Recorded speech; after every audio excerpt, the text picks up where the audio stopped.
The small town of Trenton is still dealing with the aftermath of Hurricane Florence. Many locals are still without their homes, and some are forced to live in not the best conditions.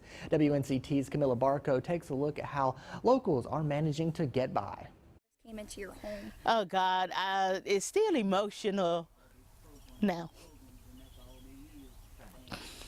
For the past 18 years, Elaine Stratenhorn has lived inside this home, but it took a hit when the storm came through in September. Floors was ripped, the furniture was moved, the freezer was floated.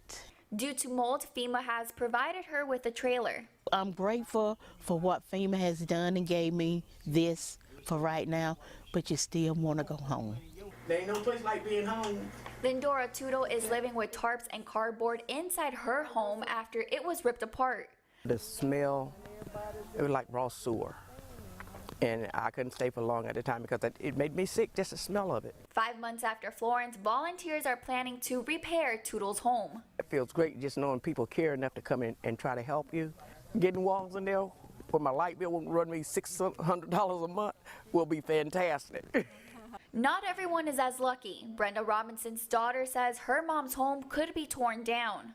The house was more of a restoration project than something they can rebuild because it was cost more money than what we had or what we were getting. Because Father God, you said you would never leave us. Yeah. Through faith and the help of Karen and Michael Foskey, the community is staying positive. This is a community that has a lot of our elderly members who actually live here, and this is the only place they've ever known. They're in the process of starting a nonprofit, the Heavenly Dove Foundation. While the road to recovery may be a long one, the community is standing strong. In Trenton, Camila Barco, 9 on your side.